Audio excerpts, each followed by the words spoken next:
मनाउँदै आएको छ। पछिल्ला केही वर्ष यता हामीले यस दिवसलाई नेपाली श्रमिकहरूको एकता र उपलब्धिको उत्सवका रूपमा पनि मनाउँदै आएका छौँ। हरेक वर्ष श्रमको संसारमा भएका उपलब्धिहरूको चर्चा गर्ने र गर्न बाँकी कामहरूलाई पुरा गर्ने अठोट गर्ने दिनका रूपमा पनि मे 1 लाई लिँदै आएका छौँ। तर यस वर्षको मे दिवस हामीहरू भिन्न रूपमा मनाउँदैछौँ। कोरोना भाइरसको महामारीका कारण हाम्रो श्रमको संसार अहिले लकडाउनमा छ। मैले पहिले पनि भनेको छु, अहिले यति बेला विश्वभरिका कोरोना प्रभावित 210 मुलुकमा जस्तै हाम्रो देशको पनि उत्पादन प्रणालीको कडी टुटेको छ। हाम्रा सृजनशील हातहरू यतिखेर लकडाउनमा छन्। हाम्रो श्रमको प्रतीक्षामा रहेका उत्पादनका साधनहरू पनि लकडाउनमै छन्। अहिलेको लकडाउन विश्वव्यापी हो र यो बाध्यकारी रहेको छ। कोरोना भाइरसका कारणले यसलाई स्वीकार्नु परेको बाध्यता हाम्रा अगाडि छ। यसले निर्माण, रोजगारी र उत्पादनमा पारेको प्रतिकूल प्रभावको अवस्थाले श्रमजीवी वर्गको बुझाइ जस्तै श्रम र उत्पादनको सम्बन्ध एवं त्यसको महत्त्वलाई सबै वर्गले गम्भीरताका साथ बुझ्ने नयाँ परिस्थिति पनि निर्माण भएको छ। श्रम आधारभूत कुरा हो र जीवन प्रमुख कुरा हो। श्रम बिनाको पुँजी र प्रविधि पनि अर्थहीन हुन्छ भन्ने आजको यथार्थले स्पष्ट पारेको छ। उद्योग व्यवसाय बन्द हुँदा आम्दानी घटेका स्वदेशमा कार्यरत सबै प्रकृतिका श्रमिकहरूका कष्टकर जीवनप्रति म अत्यन्तै दुखी छु। 1 दशकको हिंसात्मक द्वन्द्वका कारण गाउँको रोजगारी खोसिँदा सहर बजार पसेका, तर सहर बजारले रोजगारी दिन नसक्दा परदेश भासिएका लाखौँ नेपाली युवा श्रमिकहरू विभिन्न मुलुकमा कार्यरत छन्। युवाहरू विदेशी नै यी र अन्य विभिन्न बाध्यकारी परिस्थिति तथा प्रवृत्ति पनि छन् र अहिले कोरोना भाइरसको महामारीका कारण न कार्यरत मुलुकमा रहन सकिने न त स्वदेश फर्किन सकिने चेपुवामा श्रमिकहरू परिरहेका छन्। यसबाट सिर्जना भएको पीडाप्रति म जानकार तथा संवेदनशील छु। यस अप्ठ्यारो घडीमा स्वदेश तथा विदेशमा रहनुभएका सम्पूर्ण श्रमजीवी नेपाली दिदीबहिनी तथा दाजुभाइहरूमा हार्दिक ऐक्यबद्धता जाहेर गर्दछु। दिदीबहिनी तथा दाजुभाइहरू, विगत 2 वर्षदेखि हाम्रो अर्थतन्त्रले तीव्र विकासको लय समातेको थियो। सरकारको संयोजनमा उद्यमी तथा श्रमिक दुवै पक्षबीच उच्च समझदारी कायम रहेको थियो। त्यही समझदारीका कारण श्रमिकको न्यूनतम पारिश्रमिक इतिहासमै उच्च अर्थात् 39% वृद्धि भएको थियो। नियमित जस्तो औद्योगिक द्वन्द्वको पीडा झेलिरहेको नेपाली श्रमको दुनियाँमा हडताल र तालाबन्दी सबैले बिर्सिसकेको नमिठो सपना जस्तो भइसकेको थियो। हाम्रो आर्थिक वृद्धि दोहोरो अङ्कको लक्ष्य हासिल गर्नेतर्फ लम्किएको थियो। सरकारले श्रम क्षेत्रमा पहिलो वर्षको तुलनामा दोस्रो वर्ष झन्डै दोब्बर बजेट वृद्धि गरेको थियो। दक्ष जनशक्ति निर्माण, रोजगारी सृजना, सामाजिक सुरक्षा र सुरक्षित तथा सुलभ वैदेशिक रोजगारीका 4 लक्ष्यमा आधारित विभिन्न कार्यक्रमहरू श्रम, रोजगार तथा सामाजिक सुरक्षा मन्त्रालय मार्फत सञ्चालनमा आएका थिए। यी 2 वर्षको अवधिमा प्रधानमन्त्री रोजगार कार्यक्रम मार्फत 22 लाख श्रमदिन बराबरको रोजगारी सिर्जना गरिएको थियो। श्रमिकको पारिश्रमिक बैंक मार्फत भुक्तानी गर्ने र काम गर्दाको समयमा वा सेवानिवृत्त भएपछिको जीवनलाई सुरक्षित गर्न योगदानमा आधारित सामाजिक सुरक्षाको सुरुवात गरियो। 1 वर्षमा कम्तीमा 100 दिन बराबरको रोजगारी प्रत्याभूत अर्थात् ग्यारेन्टी गरियो। विभिन्न मुलुकसँग श्रम सम्झौता गर्ने र प्रविधिमा आधारित सरल श्रम सम्बन्धी सेवाहरू थालियो। बेरोजगार लक्षित सिप विकास र उद्यमशीलता प्रवर्धन कार्यक्रम सञ्चालन गरियो। उच्च शिक्षा हासिल गरेका युवाहरूको लागि शैक्षिक प्रमाणपत्र धितोमा राखेर 5% ब्याज अनुदानमा 7 लाखसम्म ऋण उपलब्ध गराउन थालिएको थियो। तर यस मे दिवसको सङ्घारमा आज हामी कोरोना महामारीका विरुद्धको युद्धमा होमिएका छौँ। तत्कालको लागि हाम्रो प्रयास यस महामारीले सिर्जना गरेको समस्या सामना गर्नेतर्फ केन्द्रित छ। यतिखेर सरकार कोरोना सङ्क्रमणको रोकथाम, पहिचान, परीक्षण र उपचारमा लागि परेको छ। यसमा कमी नआओस् भनेर नै यस महामारी विरुद्धको यस युद्धमा संलग्न सबैका लागि 25 लाख रकम बराबरको बिमा गरिएको छ। व्यक्तिगत सुरक्षा उपकरणको व्यवस्थाका साथै उनीहरूको भत्तामा 100% थप गरिएको छ। लकडाउनको अवधिको पारिश्रमिक कायम गर्न र महिला स्वास्थ्य स्वयंसेवीकालाई एकमुष्ट 1500 रुपियाँ थप भत्ताको व्यवस्था गरिएको छ। सामाजिक सुरक्षा कोषमा आबद्ध सम्पूर्ण श्रमिकहरूको आयमा कमी नआओस् भनेर नै प्रत्येक श्रमिकको योगदान बराबरको रकम सरकारले नै कोषमा जम्मा गरिदिएको छ। सामाजिक सुरक्षा कोषमा योगदान गर्दा लाग्ने दोहोरो करको व्यवस्था हटाइएको छ। विद्युतको उपभोगमा सहुलियतको व्यवस्था गरी सुलभ मूल्यमा इन्डक्सन चुलोको व्यवस्था समेत गरिएको छ। दैनिक गर्ने कामबाट जीवन धानिरहेकाहरूलाई भोकै पर्न नदिन, नेपालमा कोही भोकै पर्दैन, कोही भोकले मर्दैन भन्ने सरकारको नीति अन्तर्गत स्थानीय तह, प्रदेश तथा केन्द्रीय प्रशासनको संयोजनमा राहतको व्यवस्था गरिएको छ। श्रमजीवी दाजुभाइ तथा दिदीबहिनीहरू, म ठान्दछु श्रमजीवी वर्ग भनेको दुःख गर्न सक्ने तर सुखको सपना देख्ने वर्ग हो, परिवर्तनको संवाहक हो र सबै आत्तिएको बेला ढाडस दिन सक्ने अनि आफै अघि सरेर समस्याको सामना गर्न सक्ने वर्ग श्रमजीवी वर्ग हो। कोरोना भाइरसको महामारीका विरुद्ध अग्रपङ्क्तिमा रहेर जुधिरहेका चिकित्सक, स्वास्थ्यकर्मी, सुरक्षाकर्मी र सफाई लगायतका सेवामा क्रियाशील श्रमजीवीहरू यसका उदाहरण हुन्, जसको अथक परिश्रमले कोरोना भाइरस विरुद्धको लडाइँमा विश्व स्तरमा उल्लेख गर्न लायक सफलता हाम्रो मुलुकले प्राप्त गरेको छ। हालसम्म यो महामारी समुदाय स्तरमा फैलिनबाट रोकिनु र कुनै पनि मानवीय क्षति नभएको गरिबीको रेकर्ड कायम रहनु सन्तोषको विषय हो। आफैलाई जोखिममा पारी अरूको जीवन रक्षामा संलग्न उहाँहरू सबैको म उच्च प्रशंसा गर्न चाहन्छु।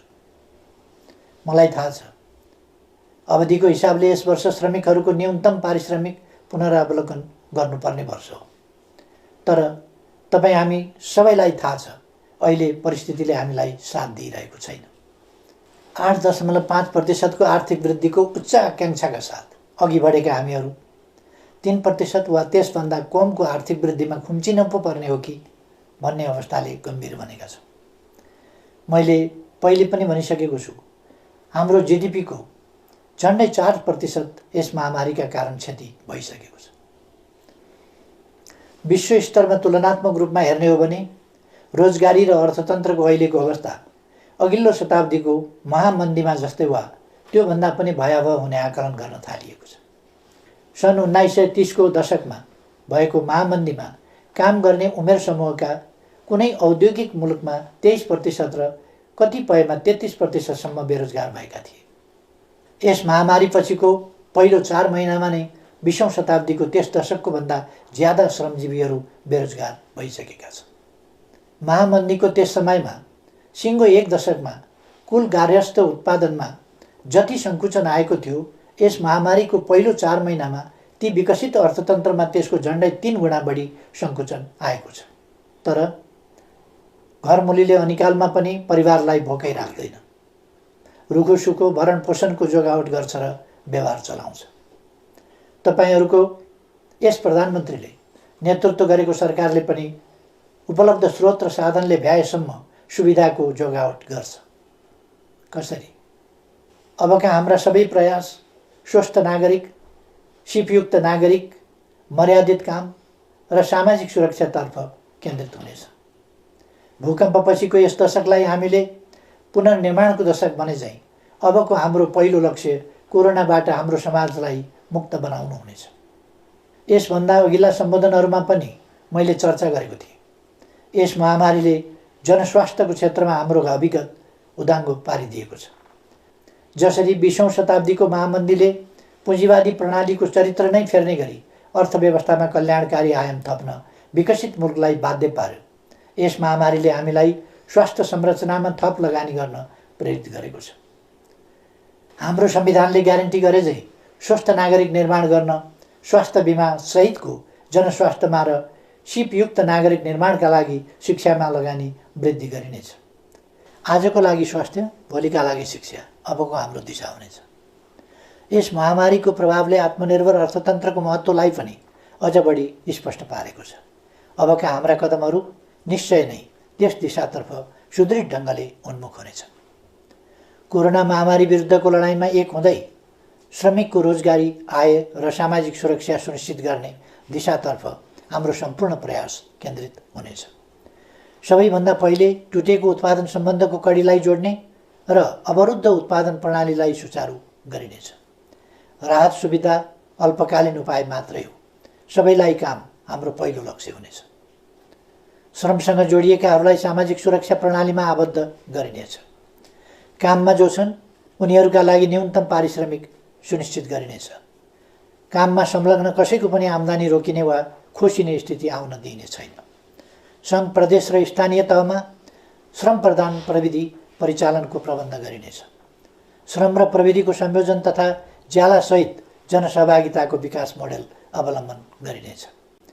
वैदेशिक रोजगारीबाट फर्किएकाहरूलाई उनीहरूले हासिल गरेको दक्षता अनुरूपको स्वरोजगारी सृजना गर्न सरल कर्जा र प्रविधि हस्तान्तरणको प्रबन्ध गरिनेछ। स्वदेशमा रहेका वा विदेशमा रोजगारीमा जान नपाएकाहरूलाई प्रधानमन्त्री रोजगार कार्यक्रममा जोडिनेछ। विभिन्न मन्त्रालय, निकाय र सार्वजनिक संस्थाहरू मार्फत सिर्जना भएका कामका अवसरहरू नेपालीलाई नै सुनिश्चित गर्ने व्यवस्था मिलाइनेछ। यस सन्दर्भमा हाम्रा श्रमिकहरूमा रहेको सिपको खाडलका कारण हुन सक्ने श्रमिकहरूको अभावलाई सम्बोधन गर्न प्राविधिक शिक्षा तथा व्यावसायिक तालिम परिषद र श्रम तथा सिप तालिम सम्बन्धी सबै निकायका कार्यक्रमहरूलाई एकीकृत रूपमा परिचालन गरिनेछ। सिपको अन्तरलाई सम्याउन आवश्यक परेमा सबै पालिका तहमा छोटो अवधिका घुम्ती तालिम शिविर समेत सञ्चालनमा ल्याइनेछ। हाम्रो युवा जनसङ्ख्याको जनसाङ्ख्यिक लाभलाई अधिकाधिक सदुपयोग गरिनेछ। त्यस्तो युवा जनशक्ति जुन उत्पादक जनशक्ति हुनेछ, त्यस्तो उत्पादक जनशक्ति जुन सिपयुक्त र पुँजीसहितको प्रविधियुक्त हुनेछ, त्यस्तो युवा शक्ति जुन अन्वेषण र व्यावसायिक ज्ञानयुक्त हुनेछ। कृषिको आधुनिकीकरण र व्यावसायीकरण मार्फत समेत उत्पादन र रोजगारी वृद्धि गरिनेछ। जमिन नहुने श्रमिकहरूका लागि भूमि बैङ्कलाई कार्यान्वयनमा ल्याई त्यसैको माध्यमद्वारा भूमिको व्यवस्था गरिनेछ। बैङ्कहरूबाट सुलभ कर्जाको बन्दोबस्त गर्ने र सरकारद्वारा सिप तालिमको प्रत्याभूति गरी समन्वयात्मक ढङ्गबाट कामलाई अघि बढाइनेछ। विगतका जनआन्दोलन र द्वन्द्वकालका युवा तथा अरू घाइतेहरू अझै पनि उपचारविहीन अवस्थामा रहिरहेका छन्। तिनको उपचारका लागि सरकारले पटक पटक गरेका आह्वान र प्रयासहरूको सन्देश उचित रूपमा सम्प्रेषण हुन सकेन। म आह्वान गर्दछु सम्पूर्ण घाइतेहरू प्रशासनको सम्पर्कमा आउनुहोस्। अब आफ्नो शरीरमा गोली र छर्रा बोकेर नबस्नुहोस्। उपचारको प्रबन्ध सरकारले गर्छ।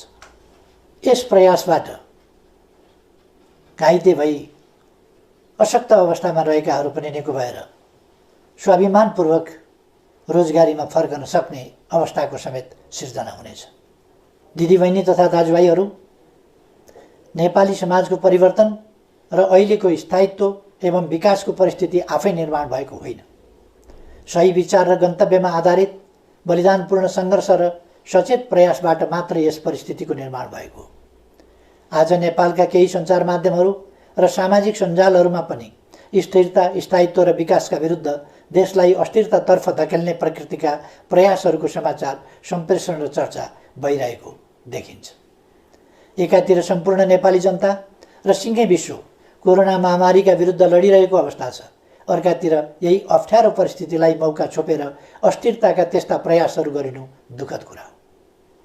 आफ्ना ससाना स्वार्थ वा कुनै गलत उद्देश्यका साथ कसैले यस परिस्थितिलाई बिथोल्न र बिगार्न खोज्छ भने सरकार, नेकपाका कार्यकर्ता र आम नेपाली जनतालाई यो किमार्थ स्वीकार्य हुँदैन। त्यस्ता प्रयासलाई सफल हुन दिइने छैन भन्नेमा म सबैलाई आश्वस्त पनि पार्न चाहन्छु। नेपालको राजनीतिक आन्दोलनले ट्रेड युनियन आन्दोलनलाई वैचारिक नेतृत्व गरिरहेको छ, तर नेपाली ट्रेड युनियन आन्दोलनले राजनीतिक आन्दोलनलाई धेरै कुरा सिकाएको छ। अप्ठ्यारोमा नहड बनाउने, अनिकालमा मिलेर बिउ जोगाउने, सहकालमा भएका नाफाको न्यायोचित वितरणमा सामाजिक संवाद गर्ने अनि विविधताबीच एकता कायम गरी अघि बढ्ने। ट्रेड युनियनले हामीलाई सिकाएको छ आपसी एकता र युनियन बनाउने भनेको भर्याङको खुड्किलो थपे जस्तै हो। तल्लो खुड्किलो बलियो भए मात्रै माथि पुगिन्छ। त्यसैले तल हेरौँ, माथि मात्रै होइन। त्यसैले म भन्न चाहन्छु, आजको अप्ठ्यारो घडीमा मिलेर अघि बढ्नुपर्छ युनियन जस्तै। हामीले आफ्ना आकाङ्क्षाको आकाशतिर माथि माथि मात्र होइन, जनता भएतिर तल पनि हेर्नुपर्छ युनियनले भने जस्तै। कमी कमजोरी भए सच्याउनुपर्छ, तर अराजक होइन, अनुशासित हुनुपर्छ। समयको ख्याल गर्नुपर्छ, आफैलाई घात गर्ने होइन, इमान्दार बन्नुपर्छ युनियनले भने जस्तै। यस प्रसङ्गमा नेपालका मान्यता प्राप्त ट्रेड युनियनहरूले निर्माण गरेको उनीहरूको साझा संस्था जेटियुसीलाई म स्मरण गर्न चाहन्छु र यसको छाताभित्र समेटिएका सबै ट्रेड युनियनहरू, तिनमा आबद्ध श्रमिकहरू र सम्पूर्ण श्रमजीवी जनसमुदायहरूलाई यस वर्षको मे दिवसको अवसरमा म हार्दिक शुभकामना व्यक्त गर्दछु। धन्यवाद।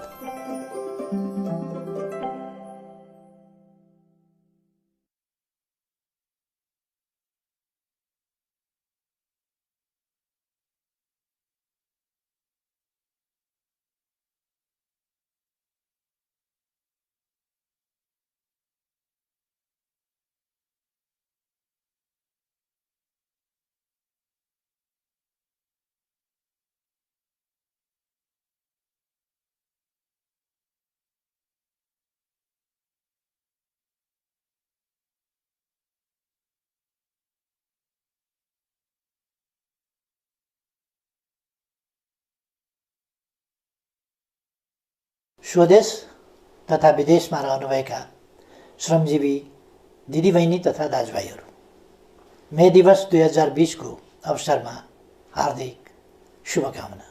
बितेका 131 वर्षदेखि औपचारिक रूपमा मे 1 का दिन संसारभरिका श्रमिकहरूले अन्तर्राष्ट्रिय श्रमिक दिवस मनाउँदै आएका छन्। यो दिन काम गर्नेमाथि काम लगाउनेहरूबाट भएको ज्यादतीलाई अन्त्य गर्न ट्रेड युनियनहरूले सुरु गरेको आन्दोलनको स्मरणमा मनाउन थालिएको। श्रमिकहरूको काम, मनोरञ्जन र आराम बीच सन्तुलन कायम गर्ने माग स्थापित गरिएको दिनका रूपमा यस दिवसलाई स्मरण गर्ने गरिन्छ। नेपालको श्रम आन्दोलनले यस दिवसलाई श्रमिकहरूको सम्मानित, समृद्ध र सृजनशील जीवनको लागि भएका सबै आन्दोलनहरूको स्मरणमा मनाउँदै आएको छ। पछिल्ला केही वर्ष यता हामीले यस दिवसलाई नेपाली श्रमिकहरूको एकता र उपलब्धिको उत्सवका रूपमा पनि मनाउँदै आएका छौँ। हरेक वर्ष श्रमको संसारमा भएका उपलब्धिहरूको चर्चा गर्ने र गर्न बाँकी कामहरूलाई पुरा गर्ने अठोट गर्ने दिनका रूपमा पनि मे 1 लाई लिँदै आएका छौँ। तर यस वर्षको मे दिवस हामीहरू भिन्न रूपमा मनाउँदैछौँ। कोरोना भाइरसको महामारीका कारण हाम्रो श्रमको संसार अहिले लकडाउनमा छ। मैले पहिले पनि भनेको छु, अहिले यति बेला विश्वभरिका कोरोना प्रभावित 210 मुलुकमा जस्तै हाम्रो देशको पनि उत्पादन प्रणालीको कडी टुटेको छ। हाम्रा सृजनशील हातहरू यतिखेर लकडाउनमा छन्। हाम्रो श्रमको प्रतीक्षामा रहेका उत्पादनका साधनहरू पनि लकडाउनमै छन्। अहिलेको लकडाउन विश्वव्यापी हो र यो बाध्यकारी रहेको छ। कोरोना भाइरसका कारणले यसलाई स्वीकार्नु परेको बाध्यता हाम्रा अगाडि छ। यसले निर्माण, रोजगारी र उत्पादनमा पारेको प्रतिकूल प्रभावको अवस्थाले श्रमजीवी वर्गको बुझाइ जस्तै श्रम र उत्पादनको सम्बन्ध एवं त्यसको महत्त्वलाई सबै वर्गले गम्भीरताका साथ बुझ्ने नयाँ परिस्थिति पनि निर्माण भएको छ। श्रम आधारभूत कुरा हो र जीवन प्रमुख कुरा हो। श्रम बिनाको पुँजी र प्रविधि पनि अर्थहीन हुन्छ भन्ने आजको यथार्थले स्पष्ट पारेको छ। उद्योग व्यवसाय बन्द हुँदा आम्दानी घटेका स्वदेशमा कार्यरत सबै प्रकृतिका श्रमिकहरूका कष्टकर जीवनप्रति म अत्यन्तै दुखी छु। 1 दशकको हिंसात्मक द्वन्द्वका कारण गाउँको रोजगारी खोसिँदा सहर बजार पसेका, तर सहर बजारले रोजगारी दिन नसक्दा परदेश भासिएका लाखौँ नेपाली युवा श्रमिकहरू विभिन्न मुलुकमा कार्यरत छन्। युवाहरू विदेशिने यी र अन्य विभिन्न बाध्यकारी परिस्थिति तथा प्रवृत्ति पनि छन् र अहिले कोरोना भाइरसको महामारीका कारण न कार्यरत मुलुकमा रहन सकिने न त स्वदेश फर्किन सकिने चेपुवामा श्रमिकहरू परिरहेका छन्। यसबाट सिर्जना भएको पीडाप्रति म जानकार तथा संवेदनशील छु।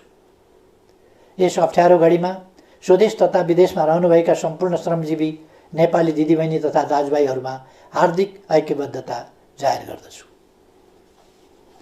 दिदीबहिनी तथा दाजुभाइहरू, विगत 2 वर्षदेखि हाम्रो अर्थतन्त्रले तीव्र विकासको लय समातेको थियो। सरकारको संयोजनमा उद्यमी तथा श्रमिक दुवै पक्षबीच उच्च समझदारी कायम रहेको थियो। त्यही समझदारीका कारण श्रमिकको न्यूनतम पारिश्रमिक इतिहासमै उच्च अर्थात् 39% वृद्धि भएको थियो।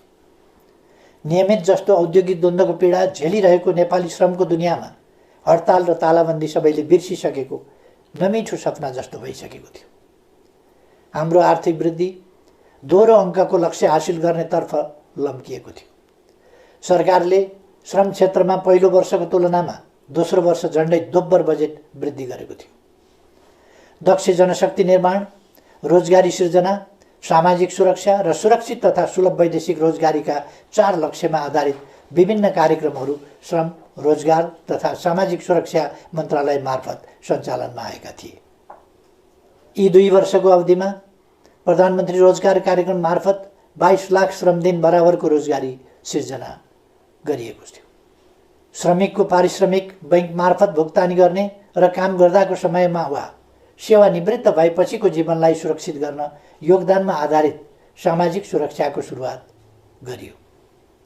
1 वर्षमा कम्तीमा 100 दिन बराबरको रोजगारी प्रत्याभूत अर्थात् ग्यारेन्टी गरियो।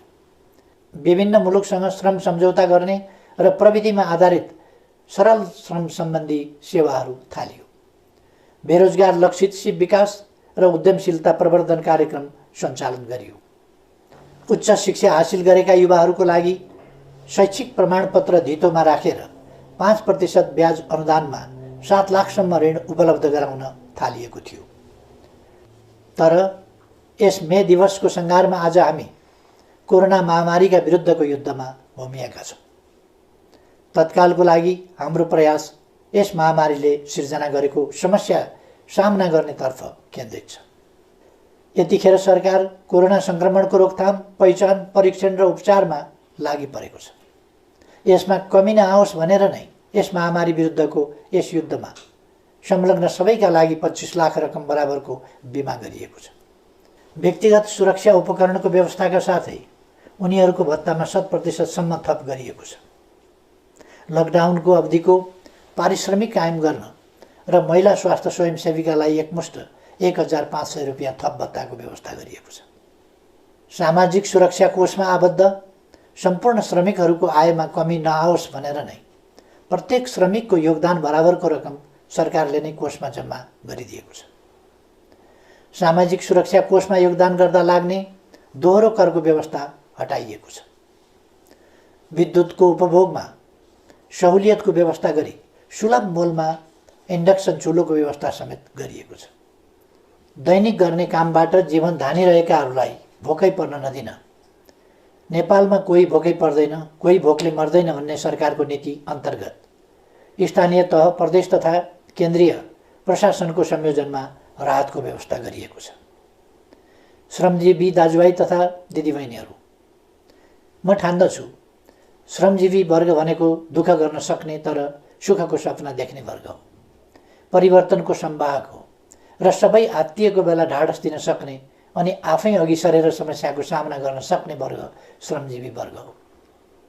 कोरोना भाइरसको महामारीका विरुद्ध अग्रपङ्क्तिमा रहेर जुधिरहेका चिकित्सक, स्वास्थ्यकर्मी, सुरक्षाकर्मी र सफाई लगायतका सेवामा क्रियाशील श्रमजीवीहरू यसका उदाहरण हुन्, जसको अथक परिश्रमले कोरोना भाइरस विरुद्धको लडाइँमा विश्व स्तरमा उल्लेख गर्न लायक सफलता हाम्रो मुलुकले प्राप्त गरेको छ। हालसम्म यो महामारी समुदाय स्तरमा फैलिनबाट रोकिनु र कुनै पनि मानवीय क्षति नभएको गरिबीको रेकर्ड कायम रहनु सन्तोषको विषय हो। आफैलाई जोखिममा पारी अरूको जीवन रक्षामा संलग्न उहाँहरू सबैको म उच्च प्रशंसा गर्न चाहन्छु।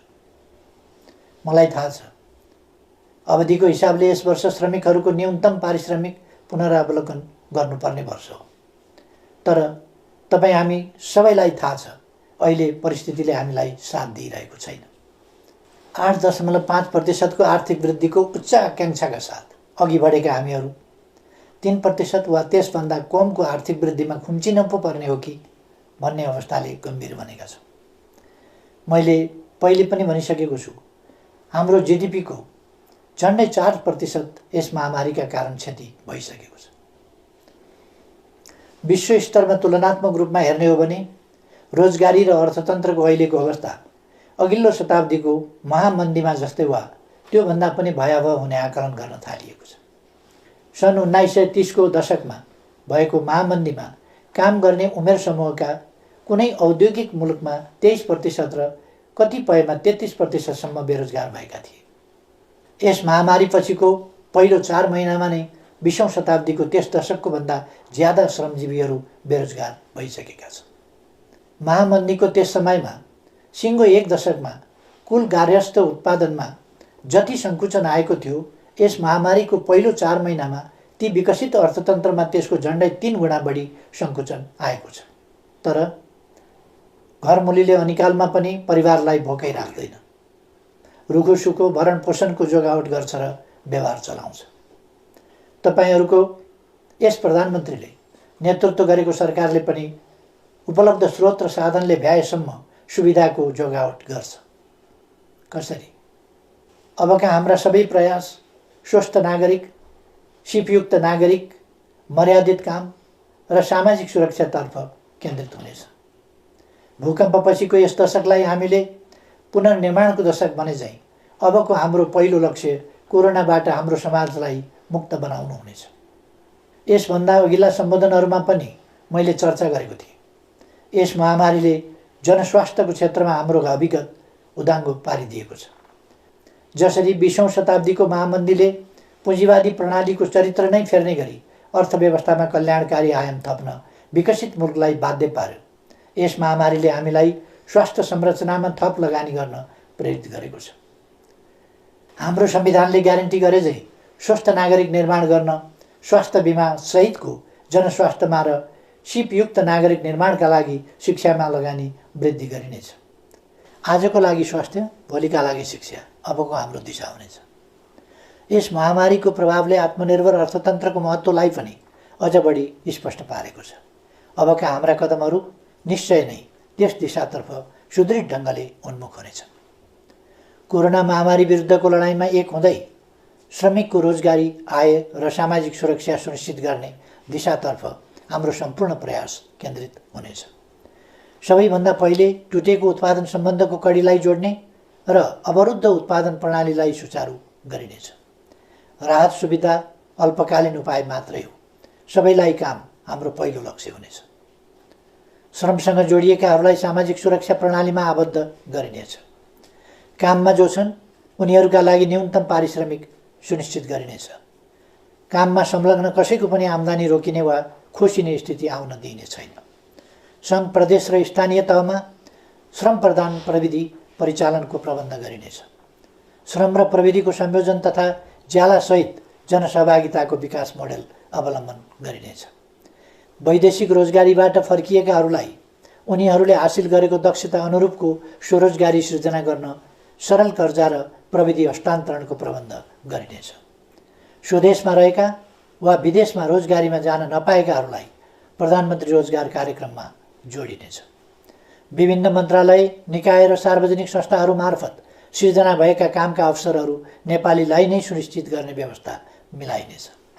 यस सन्दर्भमा हाम्रा श्रमिकहरूमा रहेको सिपको खाडलका कारण हुन सक्ने श्रमिकहरूको अभावलाई सम्बोधन गर्न प्राविधिक शिक्षा तथा व्यावसायिक तालिम परिषद र श्रम तथा सिप तालिम सम्बन्धी सबै निकायका कार्यक्रमहरूलाई एकीकृत रूपमा परिचालन गरिनेछ।